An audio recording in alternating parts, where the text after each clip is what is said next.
I've been waiting to talk about this series for such a long time.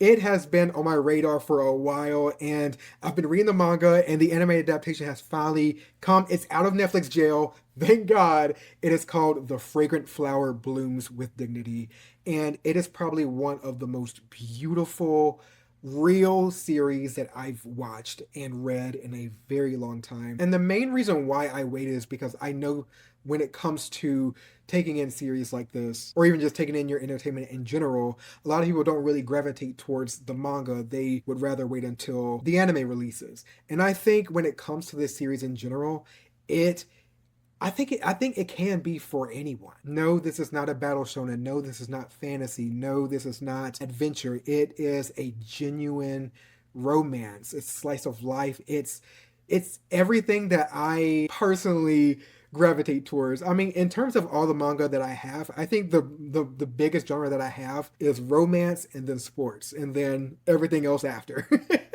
But man, I think the one thing that this series does so well is show in a very real way how people are when it comes to relationships and when it comes to trying to find a partner for you. And especially nowadays, too, when it comes to romances, there's just this really annoying cat and mouse game that's played with our two main characters where it feels like they want to like each other from afar but also tease you at the same time. And some series, it takes seasons upon seasons upon seasons in order to get to the moment of them even getting together. But when it comes to Fragrant, it is just, it's real. It's two people saying, I'm down for you, you're down for me, what are we going to do about it? And I respect that so much. There is no playing around. There is no weird miscommunication dynamic. It's a genuine look at how relationships can be. And not only that, but how friendships can be created and flourish under the development of a genuine relationship being formed with our two main characters. So, to give you a brief rundown of what the series is about, it follows two characters, one named Ritaro Sumugi and the other one is Kariko Waguri, and they are both in high school, but the thing is, they go to neighboring schools. Ritaro goes to a all-boys public school named Chidori Public High School, while Kariko goes to a prestigious all-girls school called Kikyo Private Academy. And the interesting thing here is that both schools literally neighbor one another. The only thing that separates them is a fence. And in the beginning, it clearly shows the dynamic between these two schools, and that's the fact that the girls from Kikyo believe that all the boys from Chidori are delinquents and ruffians and just people that you do not want to associate yourself with, or it'll bring down your status. And with our two main characters being from, this type of rival environment where it is a matter of this blanket opinion of anyone from this all boys school is not to be associated with. But very quickly, they kind of peel back the lens a little bit when they introduce our two main characters coming together for the first time in a bakery. And this bakery actually belongs to the parents of Rintaro. And how they become acquainted is Rintaro actually serves Kariko. And at first, things get a little bit misconstrued, but luckily it's not something where it's a long running thing where it's not a game of cat and mouse where it's just miscommunication Olympics, but it does serve as peeling back Rintaro's character because Rintaro is a big guy. He looks intimidating, but the thing is, this is just somebody looking at the outside and judging very harshly a book by its cover instead of actually getting to know the person. But the difference is with Kariko's character is the fact that she doesn't care, despite his outer appearance being a little bit more aggressive, at least by like social standards. And she does not see what others see in him, and she actually treats him with respect and just overall kindness. And this throws him off guard big time. Where in the beginning, meaning episode 1, he misreads her being flustered as her being scared of him. But in reality, she's just embarrassed, of how he saw her scarfing down all of these cakes and these pastries and stuff to the point where she just runs out of the patisserie.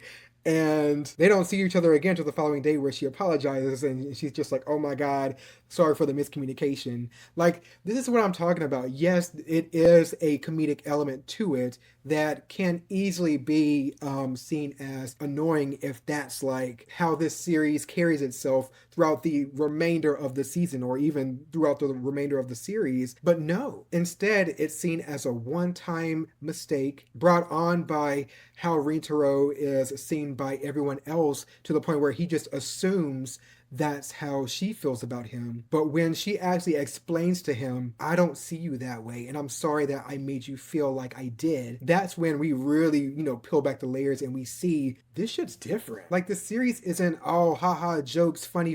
It's two people seriously wanting to get to know one another, and they want to be together, and they do be together. Honestly, I think I would go as far as to say that this is one of the realest series that, like, I personally relate to constantly. And oh my god, there are so many points. Like, the thing is, they don't try to make you cry, and everybody's going to take this series differently depending on like how you personally relate to it. But I think I found myself crying so often, like tears of joy, not sadness or anything. It's just it hits you in your heart in so many different ways to the point where you're genuinely rooting for these people, not only for Rintaro and Karako, but for the friends as well. Like, everybody's relationship is flourishing at the same time, and you really do see how down everyone is for one another. Like, they don't play games when it comes to what they want. They don't play games when it comes to their friendships. They don't play games when it comes to somebody trying to threaten someone they care about. They get real.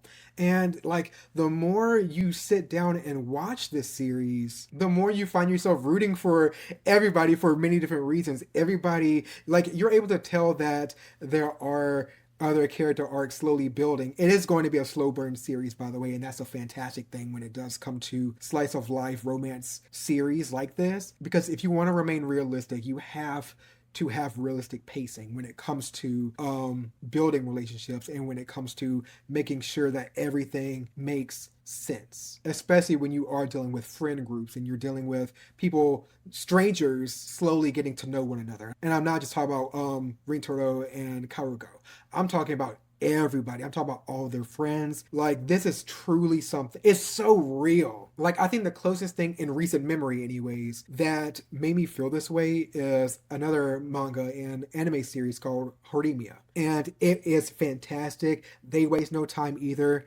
They're both down for one another. But when it comes to this series, it feels so rewarding. And I know romance isn't for everybody, but if you have not tried the romance genre before and you just want to give it a shot, I would 1000% recommend you try the Fragrant Flower Blooms with Dignity first. I think it is just such a beautiful series that takes the relationship between two individuals and show it under a honest lens instead of them trying to be deep, or instead of them trying to make you laugh, or instead of them trying to fetishize a certain character. All around, there is just honest to God development and sincerity with this entire series that I feel like it can't be replaced. I don't know, like, I can't think of another series that goes this deeply into human emotion as carefully and authentically as the series that's currently airing right now. Like, my obsession with this series is right here.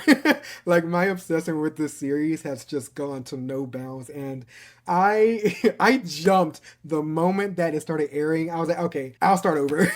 I reread the entire series while watching the series right in front of me. It's something else, man. But I'm going to keep this video short. I 1000% recommend it if you want to give it a shot. If you're a big fan of romance and you haven't heard of it before, this might be for you. If you have not delved into the romance genre or even slice of life, this might also be for you. Just give it an honest try. Honestly, I would be surprised if after the first 2 episodes, it doesn't hit you in some way. As far as the series length, it is only 13 episodes right now. I'm praying for a season 2 announcement, but it's very consumable. Give it a shot. Let me know how you like it.